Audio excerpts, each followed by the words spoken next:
We are here today, guys, to talk about our adventures in Borneo, specifically the unexpected encounter with the one and only Mammoth Wasp.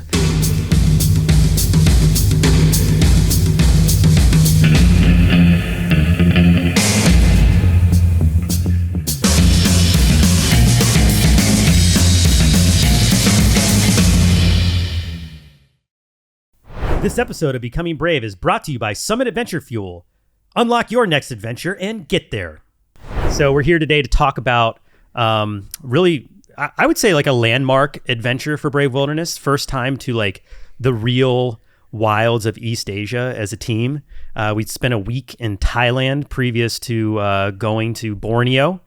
Thailand was awesome. I'm sure we'll talk more about those videos in coming pods. But this episode, the Mammoth Wasp Sting encounter took place in Malaysian Borneo. And for those of you who don't know where Borneo is, it's in Eastern Asia. It's not the mainland, but it's an island nation. Malaysia and Indonesia actually share the island of Borneo. So you can be in one of two countries when you visit Borneo. We were on the west side, the Malaysian side for this video. And I just remember it feeling very far away. What do you got? What's your memory of like where we were when we filmed this? Being far, far away from home, far away from Boston. Yes. And it was many flights to get there. Asa, what was your state of mind when we made it to Borneo? Definitely the most disconnected in terms of the location that we've actually been. Even sometimes like in the jungles of Costa Rica, that actually feels a lot more connected to here than when you were in the jungles of Borneo. Totally. There's something disorienting about a time flip too. We were exactly 12 hours opposite local time here where we live. So, we had almost a week of like jet lag download in Thailand before we even rolled cameras. So were we there like 2 weeks? Because we filmed for like a week. Gosh, we were 2 weeks in by the time we hit ground in Borneo. Yeah, when we started, yep. That's right. Wow. So yeah, because that was almost a month-long production.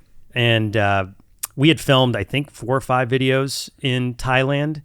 And our productions are very much like, it's like a train. It takes a lot of energy to get moving, but once it's on the tracks and rolling, it just goes. And you kind of just hold on for the chaos that's about to ensue. And we were filming, once we got to Borneo in Mount Kinabalu, we'd filmed some of the snake videos from the trip, and we'd filmed the trilobite beetle, another favorite encounter of 2024. But when we were getting back to our hotel, we kept coming upon this one bush that just produced. This bush just was the gift that kept on giving. Do you guys want to like download everybody on like why this bush was like such a hit for us? Well, we were at, like you said, it was at our hotel, and you might notice that the black bee video and the blue bee video are very like kind of tame in their setting, and that's because we shot them right there at our lodging.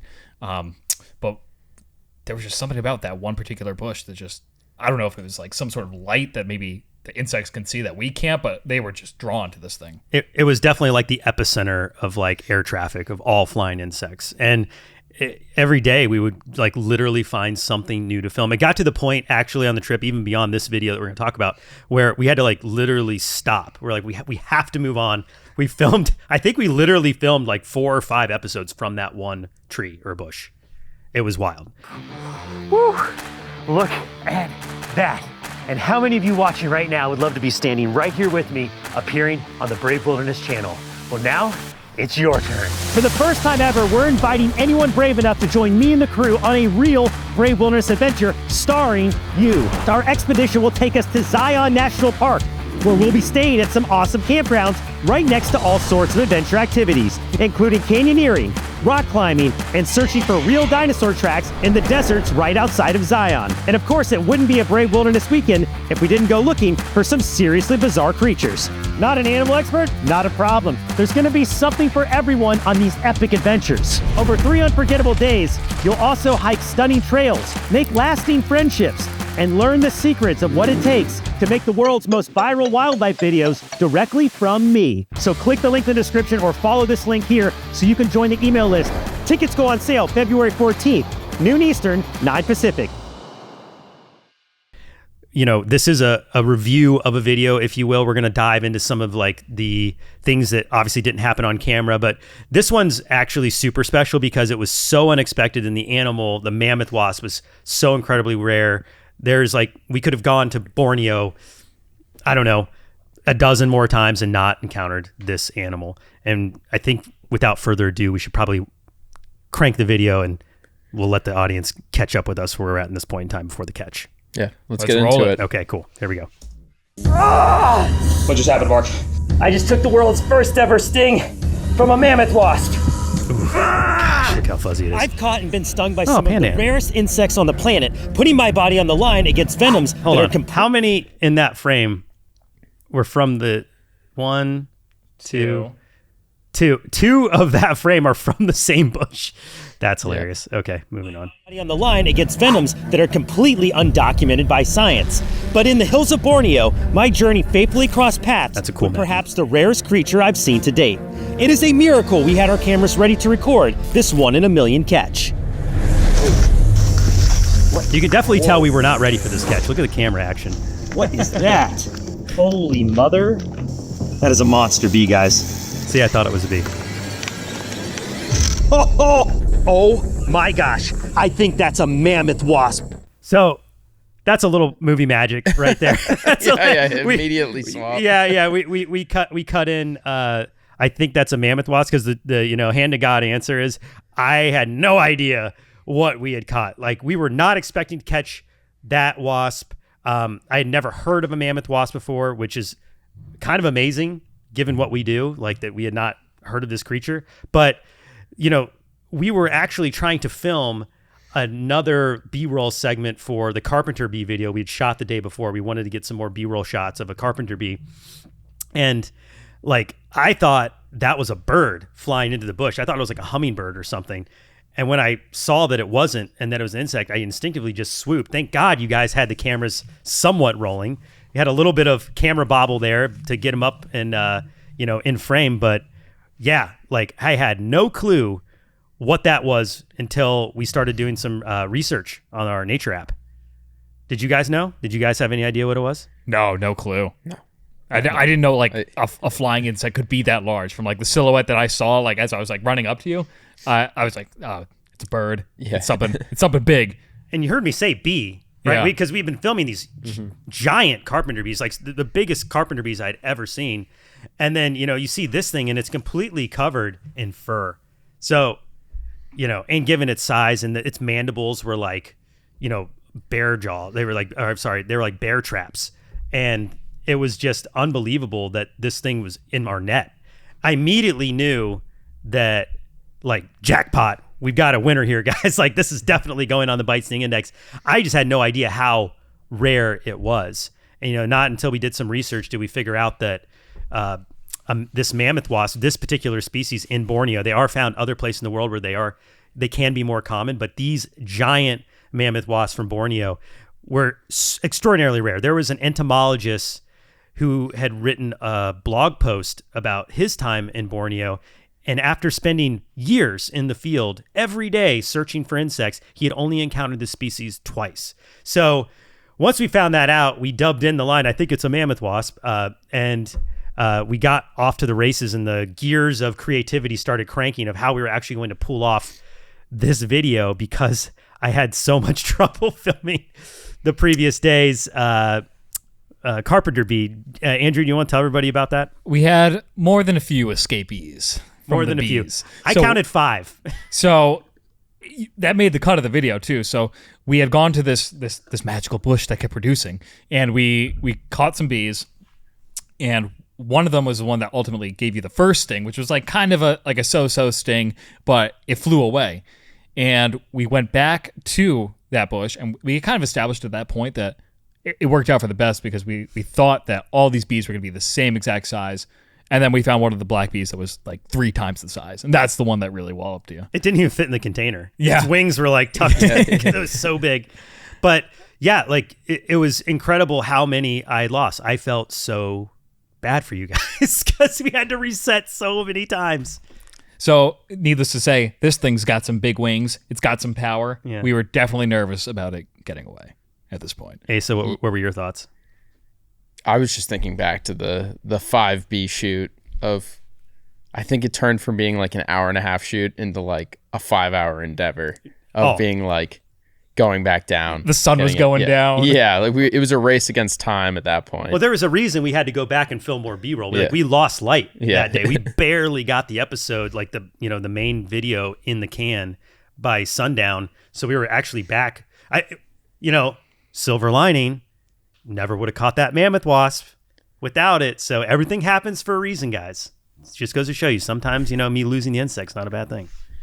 Doesn't happen that much. Doesn't happen very often. There's also a point on these trips where it's like our plate was pretty full with like other stinging insects that we were like getting ready to do. And then you catch this one and it's like, we knew it was going to be awesome, but also like, where do you even pack it in? And where do you even put it on your arm? I mean, at this point, I almost felt bad about the black bee one because that one walloped you so badly, and then the swelling from it was way worse than I think any of us expected. It really just swelled up your entire forearm. Bees are the ones that really get me. Like in terms of the aftermath, the beast venom, for whatever reason, like humans are like super susceptible to that bee venom. Just I think it has to do with a lot with like evolution and us like trying to like steal their honey, but that one got me so bad. My arm was so swollen. I could actually see it in the Blue Bee video.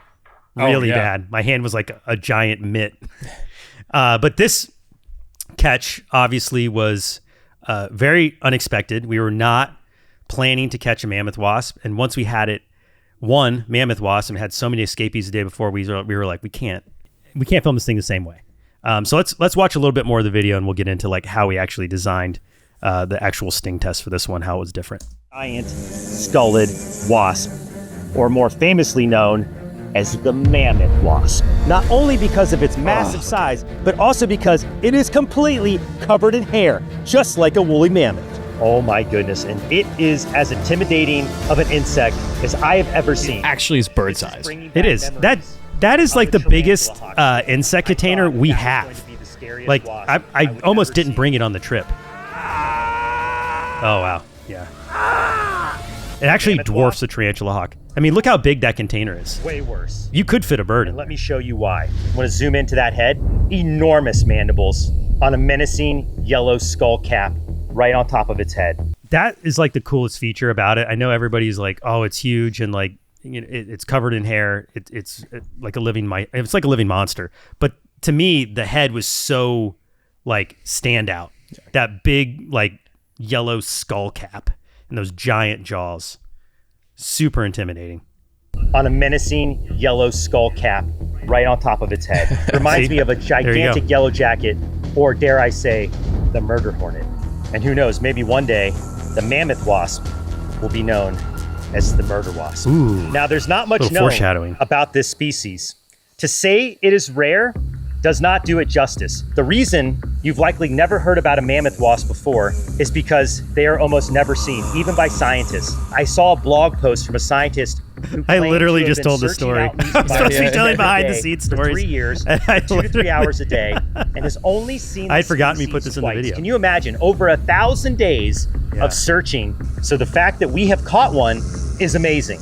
And then, of course, the fact that we're going to test the sting of this insect, this one is going to go into the record books of Brave Wilderness, guys. I can already tell. Not only is this going to be a super rare sting test, we're going to have to do this one a little differently.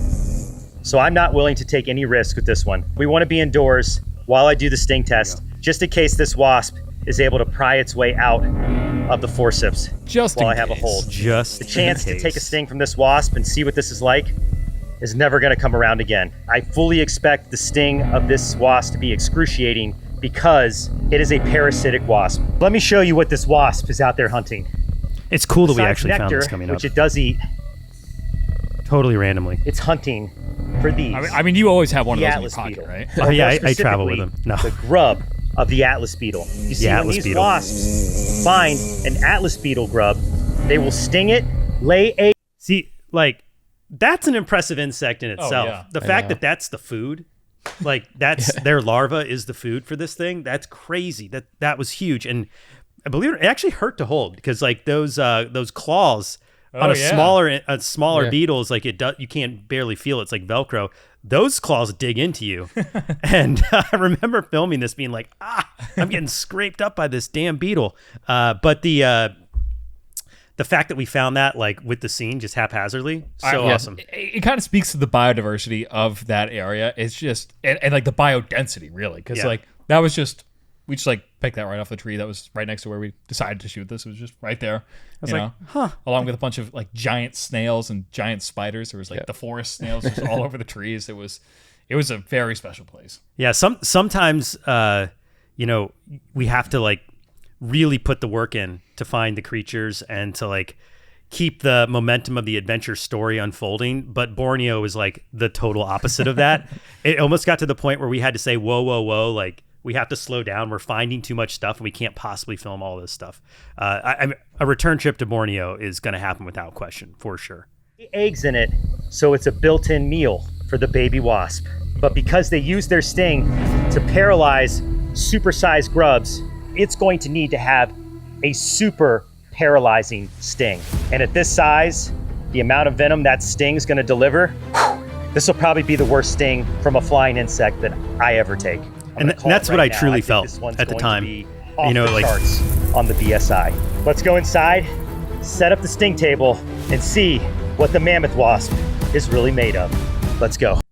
All right, so there's a lot to unpack in this scene. Yeah, there's a lot. There's a lot coming up. So that's why I stopped it. Oh man, that's why I stopped it. I'm like, I want to dive in real quick to the decision to film inside. It goes without saying we did it because I lost so many carpenter bees, and good thing we decided to. You're about to see why. It was a good thing. But was this our first indoor sting test as a team? I think so, except for the lionfish, scorpionfish. Yeah, that's right. So we did those indoors just to protect them from the sun. We were in Florida in like August. So dumb. Do not go to Florida in August. It was like 105 degrees, 100% humidity. Those fish would have cooked if we tried to do it outside. But we were not wanting to take the risk. We knew that this was like a slam dunk video for us. So it was really important that we capture the sting on camera, get this one on the bite sting index. And I truly felt like this was going to be one of my worst stings ever. You have to assume, right, with something that large and given what it eats, and just was mysterious. Everything about it screamed, this is going to really put a dent into my arm when I let this happen. Anytime something is using its sting and its venom to incapacitate prey, that usually means it's going to be bad. Like, it's usually made to like hurt you pretty good. Yeah, absolutely. I truly felt like this was going to be one of my worst things. It was giving me the vibes of the tarantula hawk. Just the size of it was, the only thing I could compare it to, and the fact that it was parasitic. You were saying, Andrew, that anytime something has to paralyze a larger insect for its prey, it's going to be bad.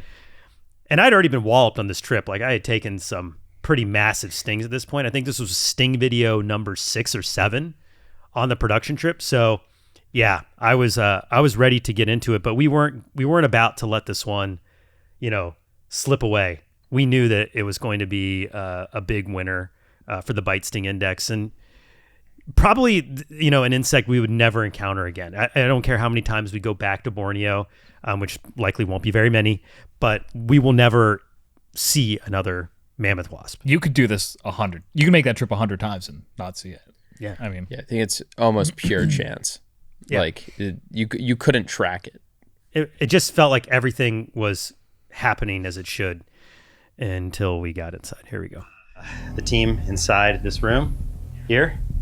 We built My room. Sting studio here in the heart of the Sting studio, aka Andrew's bunk.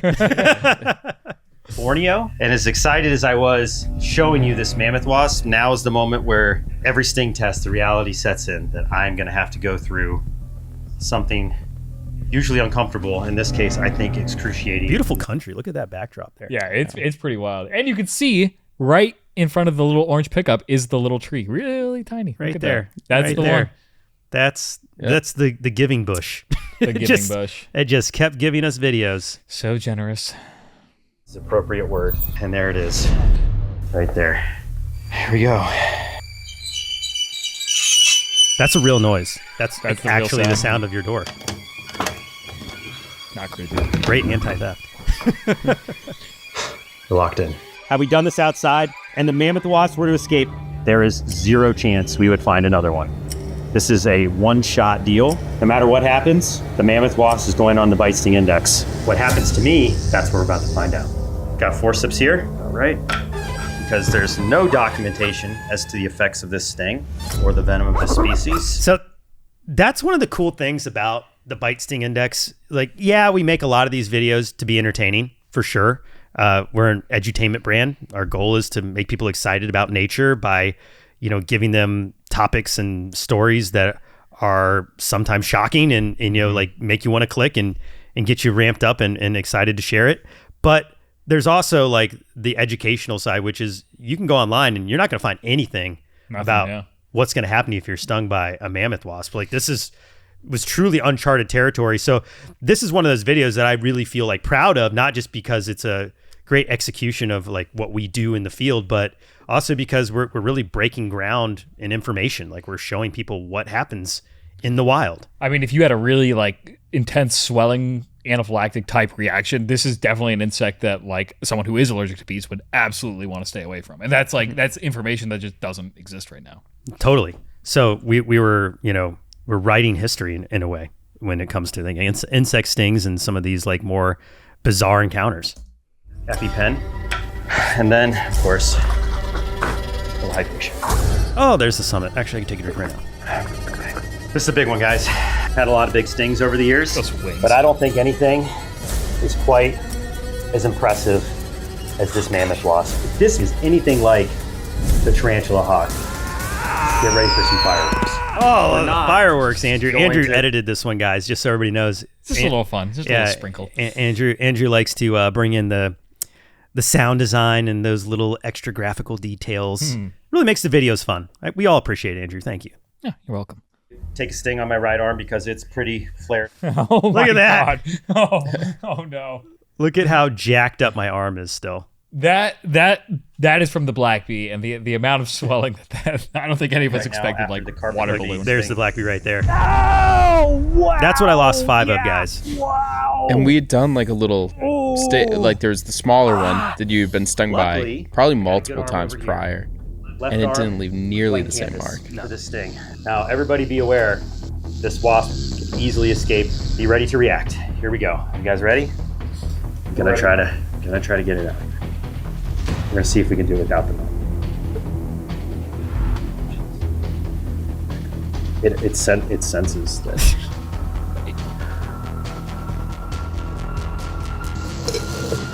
Nope. Gonna need the net, please. It never ran out of energy. I just gave up. Wasp back in the net. Stretch these out. Try to get a good hold. This is a powerful wasp, so it's gonna take a lot of force. Oh my gosh. I got it. Don't worry, guys. And there's why we filmed it indoors. That would have been the end of the video right there. It would have flown off into the sunset, and we would have never seen another one ever again.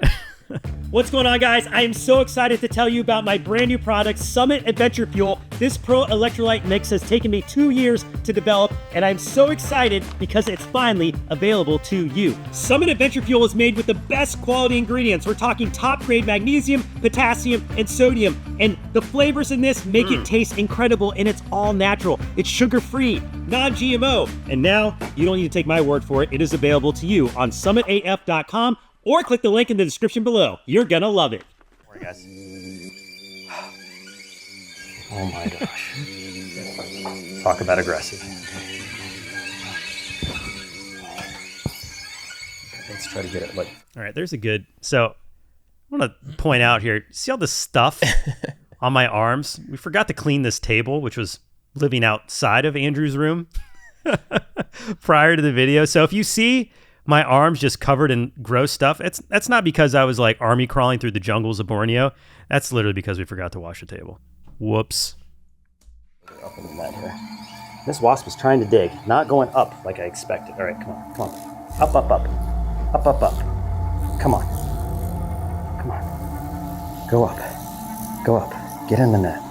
Up, up, up. Good, good. Good.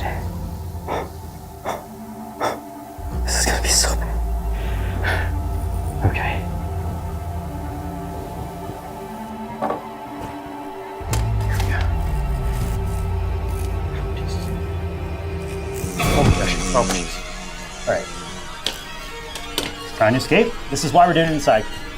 You're like giving it a ride out.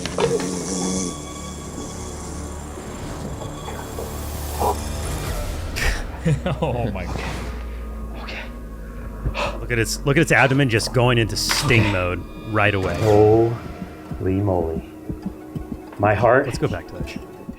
Like, that's the first really great look I feel like we get at this thing.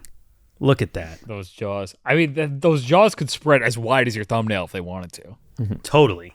It just looks rugged. I mean, even the wings, like, look at the wings, how there's these, like they're little distressed. Yeah, they're Yeah. kind of tattered. Old. It kind of, you know, it looks like a dragon from, like, House of Dragons. Yeah. You know, like, it just it's kind of beat up and just it's been through stuff. Like, you just know this wasp has lived a life of, you know, infamy at this point. And it's about to be featured on a video seen by millions of people. So, yeah, like, I think this insect for sure had all the ingredients of, like, a superstar Brave Wilderness bite sting experiment. Holy moly. My heart is going about 1,000 beats a minute right now. I am struggling to compose myself. It can literally scratch its own back with its stinger. There'd be no safe way to handle this wasp. 1, Here we go. 2, 3. She's biting me. Stung multiple times. The bite hurts too. Feel those Gosh. mandibles bite me again. Yep. Yeah. Scraped me. All right.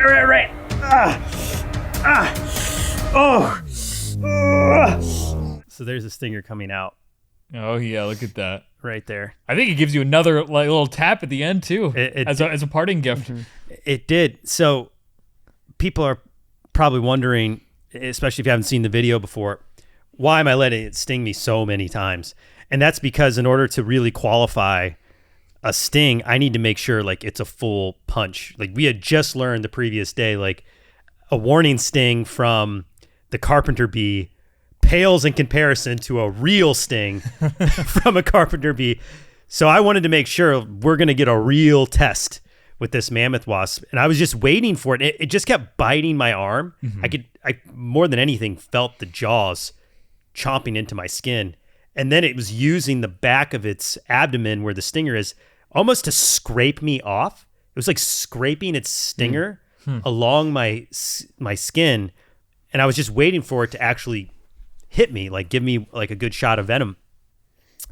And it took quite a while, way longer than I expected, but I didn't want to do it twice. So I was like, we're gonna sit One and here and done. wait for a one and done on the sting. And sure enough, there at the end, it did what it needed to do. But in the process of scraping me, it stung me probably like, I don't know. I think I said in the video, it felt like many, many times, probably a couple dozen times. Okay.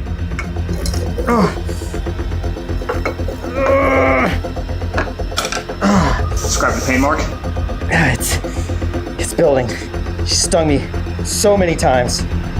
She was also biting me. See all those bite marks? All right, it's building. Letting the pain build. I got stung about maybe a dozen times, at least 8 times I could count. It just was hitting me again and again and About again. a dozen times. And I just long remember it was a sting or lot. two, blood drawn. You can see it's starting to swell. You got like this rashy area, some kind of rashy things going on here. That might be from the biting. Those mandibles. You can actually see I a little felt- bit of the puncture right there. That's where the real sting happened. Yeah. Right there, that little spot of blood. But you can also see, there's a rash forming. And that's typically what happens with these stings. Like there's a lot of immediate pain from the sting site, but it's the residual broken blood vessels and the swelling that starts to erupt. That's usually the first visible sign, but inevitably the sting site gets really nasty.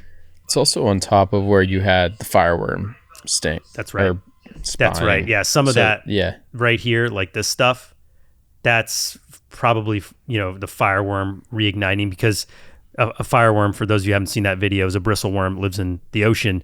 It has fiberglass-like spines that get lodged in the skin, and they take literal months to work their way out. So at this point, it had not been that long, and it reignited those in a nasty way. Those mandibles, I felt the most, just gnawing into my skin. I'm definitely sweating profusely because the nerves are firing off, but in terms of pain, And it was about I 120 definitely took degrees a in that bunch of room at good this stings. point. I left it on there as long as I Full could. humidity. I don't know, guys. Not out of the woods yet. The aftermath could very well be the worst part. The sting site is really bad. It's already cooked, guys. Look at that. So now we're gonna rate this sting cooked, on Chad. 3 factors. Fully Like cooked. always, for the Well bite done. sting index. Intimidation, pain, and aftermath. We're gonna give this sting 24 hours to develop. We're gonna keep the EpiPen on standby just in case I start to have an allergic reaction. At this But point, I knew I was here out of the woods. Is where I could tell, the like, I Mammoth wasn't Wasp from dealing Borneo with rates an on the allergic Brave Wilderness situation. Bite Sting Index. Roll it. On Intimidation, the Mammoth Wasp took things to a whole new level. Everything about this wasp is massive, including its stinger and its jaws. Plus, I was extra nervous because this is the first documented sting that we know of this species, so I had no idea what to expect. The Mammoth Wasp earns every bit of its intimidation score of a 9.8 out of 10. The pain was not quite as I think that's a fair expected. My nerves were on edge, so that rush of pain at the beginning was startling. It immediately jabbed me multiple times and dosed me of venom. That was quite which the a yell at the bright start. and That one, red like, hot actually kind kinda of caught pain, me but off guard. ultimately, it did not build to the likes of the tarantula hawk. It also fell short to the giant black carpenter bee, which I had faced 24 hours earlier, so it was fresh It's in like my a villain. Oh, wow. It's like a Batman villain. The pain from the black bee was so explosive that it sent shockwaves all throughout my system, where the Mammoth Wasp Yeah, like look at that sting, which ended up being horrible, and there's not much there. Like, it takes a little while for that swelling to go. That got just gnarly. didn't quite get that bad. So overall, I give it a pain score of a 6.9 out of 10. Now for the aftermath, which was indeed much worse than the initial pain of the sting. We're gonna break down the score Over in the just a next second, 72 guys. hours, the Just let you sting see all site this. swelled up into a tightly grouped sting mound, showing massive amounts of inflammation and even bruising. It caused a like, deep that's a- throbbing that's a ache good that amount, lasted dude. for days, and it was almost It was nasty. Yeah. Yeah, like you can really see right there. Like, look where my watch usually Yeah. goes. You can see how much that's ballooned up. Mammoth Wasp delivered a sting that was on par to some of the meanest insect stings on the planet, earning it an aftermath score of an 8.8 out of 10. Altogether, the Mammoth Wasp ranks at an 8.5 How's the out release, of guys? 10 on the Brave Just wanna Wilderness show Bite everybody, Sting we always Index, show the climbing animal very being high released. into the all-time rankings, but in falling front of just the short of the yellow terrifying tarantula hawk. Okay. So, before we break down the score, what are your thoughts on just the sting experience as a bystander? What was that like for you to watch in person? Well, I was nervous for this one because, like we said, it's using its sting to, you know, take down prey that is just as big, if not bigger, than it itself. And then that initial scream you let out was, I was like, oh, geez, man. Like, I've seen you go through some pretty gnarly stuff, but that was quite the yell up front. I think it was definitely, like, I thought it was going to be the worst flying sting you've ever taken when I originally saw it. Me too. I did too. Yeah. I thought it was going to be worse than, like, we had done the tarantula hawk, 6 months prior? And that, to me at the time, I thought that was going to be, like, the worst one ever. And then I think is that the highest stinging insect score? At this point, no. Bullet ant. Bullet ant, yeah. Bullet ant just barely But it pipped it out. Yeah. Yeah. But when we saw it, I was like, that's got to be, it looks like a thing that would have a thicker stinger than the tarantula hawk, but be like just as bad in pain. But what was it like being there in the room? Were you guys like, thank God we did this inside? Or like, were you just Oh like, yeah, well, as soon super so nervous? the way you took the glass off, and it immediately bolted. Like I said it earlier, it was like this thing like never ran out of energy. Like it was just constantly buzzing and like swirling all over the place. And then the second you lift it out and give it like a breath of air, it's gone. Like straight for like the bright lights of the sky, ready to fly away off into the distance. Prior to even shooting it, so after the 4 black bee losses, 5. I remember looking at Andrew after we caught this thing, and I think you were like taking some pictures of it with your phone for like social media, and it, like one of us under our breath was like, we got to do it inside. we have to do this inside. and then it was like, who's gonna say it? And then you just came over and you were like, you didn't hear any of this, and then you were just like, guys, I think we should shoot it inside. And we were like, yeah, Good idea. great idea. Great. Yes, the answer is correct. Yeah. Immediately agreed. Yeah. I thought that it was going to be the worst thing I'd ever take because there's just nothing known about it, and just looking at it, you have to assume it could be. But it wasn't. I mean, truthfully, the intimidation score I thought was really fair to 9.8 because that's how I felt going into it. The pain, it was, I don't want to say painless, but compared to the pain from the carpenter bee or some of the other things I've been stung by, like it didn't hit my top 5. Like it was definitely like mid deck. And then the aftermath, that was actually really impressive. Given the pain of the sting, I did not expect the aftermath to be as bad. And it ended up being like one of the worst aftermaths of the trip, actually. And that's how it was able to get just above the black carpenter bee, which was right below it, which had a much more painful sting. And I think maybe this is a good opportunity to address some of the controversy about the bite sting index. We get a lot of comments about how we rate these stings. And, for those of you who haven't seen our bite sting index videos, well, you just have seen at least one of them. We rate the index on 3 factors: intimidation, pain, and aftermath, where prior to this, the only index ever created was by Justin Schmidt, the insect sting pain index, where there's just one score. I felt, having been stung by enough things and endured not only the anxiety of having to like sit at a table and sting yourself with something, which it would be the intimidation, to, the days after the, event takes place, which is the aftermath, that we needed to expand this scale and rate these creatures differently. But a lot of people, there's a lot of people out there that don't think we should, take into account the intimidation. What do you guys think now, having done this a couple dozen times? Ultimately, I think it does earn, for instance, it being just ahead of the black bee, is warranted in my opinion, because it was logistically hard for to get the black bee to deliver a sting. It took multiple tries, and they were so strong. They had such a great instinct to just escape and get out of the situation. Whereas the mammoth wasp wasn't quite that. As soon as you actually got it onto your forearm, it was going to deliver its big dose. Which in my mind, it's which one deserves the higher rank? The one that's really, really reluctant to sting you and is much more likely to get away rather than sting you, or the one that is huge and terrifying and has a painful sting and was willing to use it immediately. Yeah. Well, totally. And look, it's all subjective. That's one thing I want to throw some shade at some of the comments right now, talking about it's not scientific because of the intimidation score. I'm like, well, guys, it's all my opinion. It's all subjective. To do this in I would say a bona fide scientific way, we would have to have a set of participants all doing it to quantify it in a way that's not just my opinion. So that's number one. Number two, there is a toxicity index, the LD50, which measures the toxicity of different venoms and pathogens and other things. And this scale is really just meant to be an experience rating at the end of the day. It's supposed to be what was our state of mind prior to the sting? What was it like to go through with it? And then of course, what are the consequences? Right. Actually, my biggest, just PSA to everyone is the aftermath is always the worst.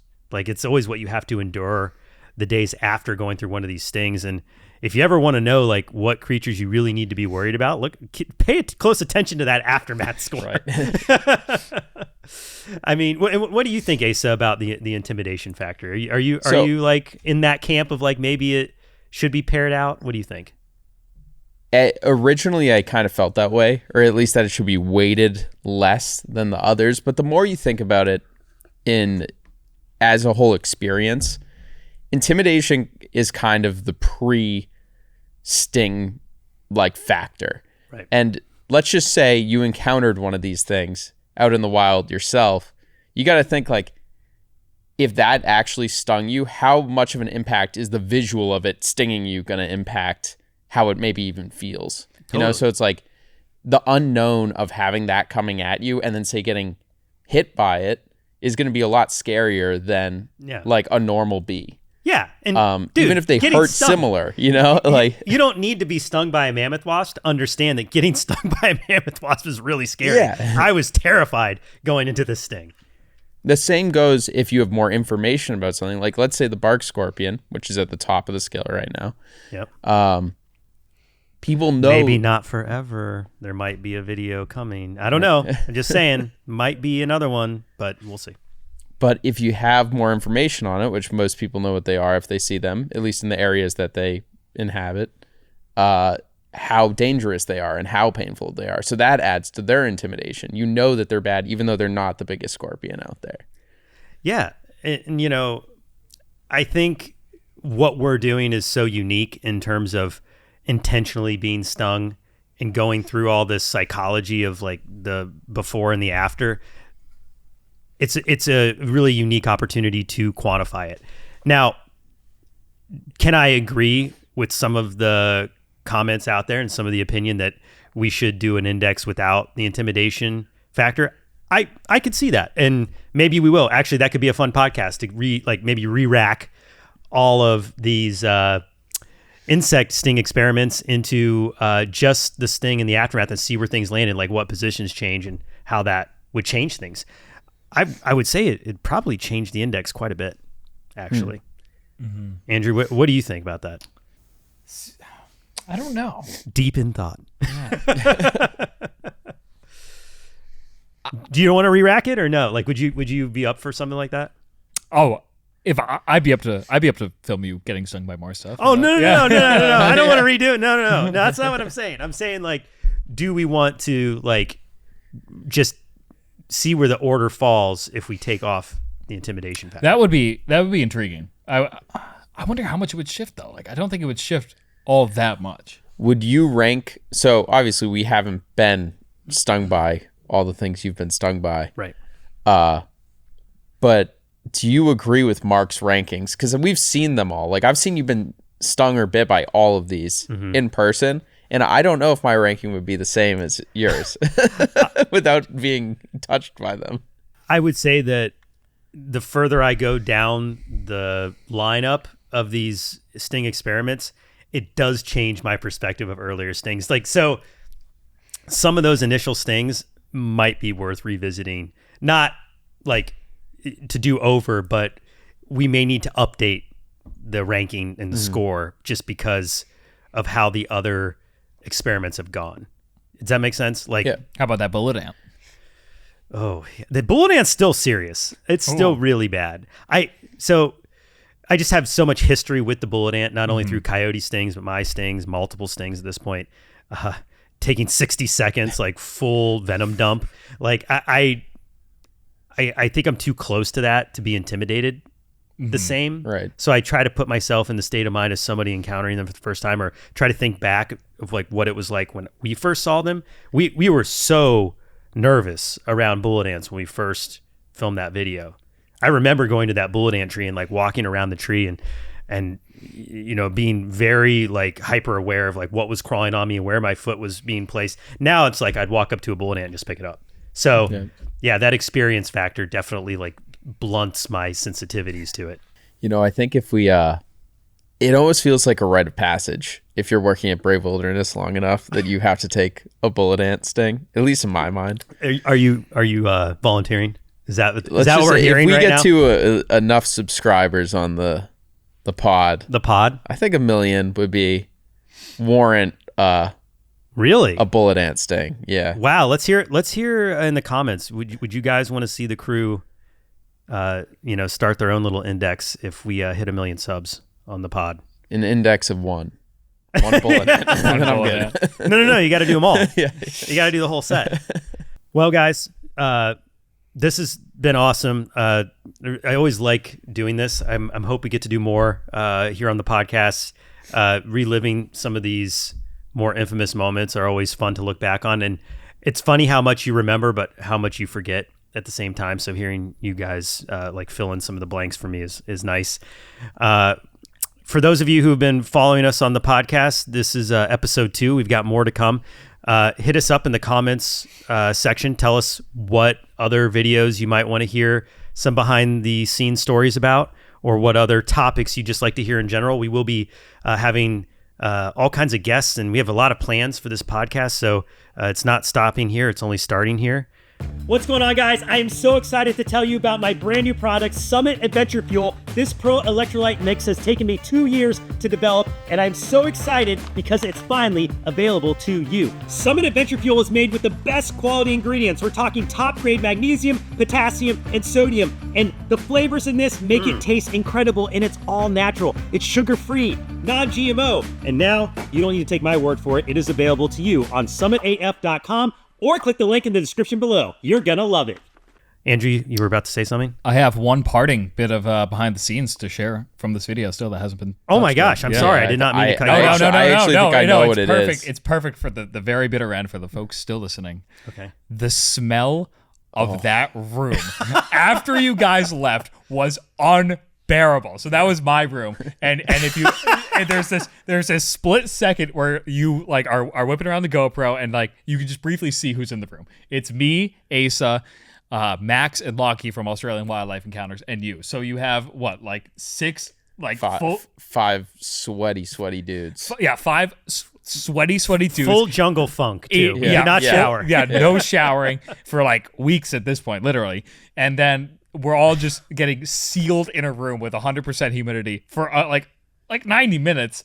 The smell left behind by that was just also something just special. Anyway, pack on the plumbing in that place. We were, just to be clear, we were at the top of like a mountain in this hotel, or motel, and motel. The it was room not was Holiday Inn. It was not Holiday Inn. Not That's Holiday for sure. Inn. like the starting point of the scent of that room was already like funky broccoli to begin with, and to build on that with just it's sweat. brutal. I felt bad for you. It was bad. We had slept already with the door swapped rooms one time because the smell was getting worse as the days were going. But believe it or not, this was the nicer hotel because we were staying at another hotel down the road that arguably was the worst hotel we've ever stayed in. Like, it was really bad. Ever. Like, even before your time. Like, I have not stayed in a nastier hotel than the first one. It smelled so badly of black mold, and like guys, this is not the hotel you saw. No. There's another hotel. I would recommend that place if you were in that area. Yeah, the food was pretty good. Good breakfast, like great Beautiful place views to be on the road. Yes. Yeah. But the first place, oh my god. But like, it smelled so strongly of black mold. We spent one night in it, and then like we all woke up and were like, like, are you guys throat sore? Like, what the? Ironically, like, what you're the hell? both getting over colds. Yeah, or yeah, Ace is yeah. just getting sick. But no, like I had no doubt if we stayed in that first hotel, which, just to describe for everybody, it was like a roadside motel, no ventilation, and you're in a place where it's like 100% humidity, so just mold grows like without any restraint.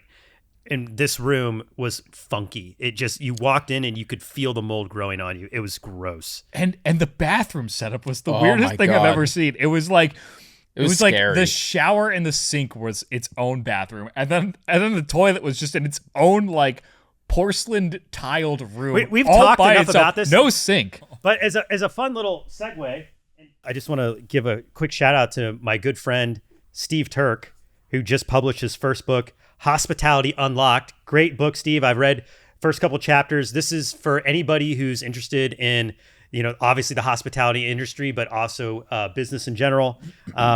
It's a great book. Steve's been in the hospitality industry for almost 20 years. Started at the Lowe's Hotel in Miami Beach, but it's a really great read. Steve's a great friend, and anybody who's interested in business or entrepreneurship or hospitality, you'd love this book. Available now on Amazon.com. That's going to do it for us today. Really appreciate you guys coming in to talk about the Mammoth Wasp. That was awesome. Thanks for having us. Till next time. We'll be back. Thank you guys for listening in. For all of you who are enjoying the Becoming Brave podcast, make sure to drop us a like and a comment.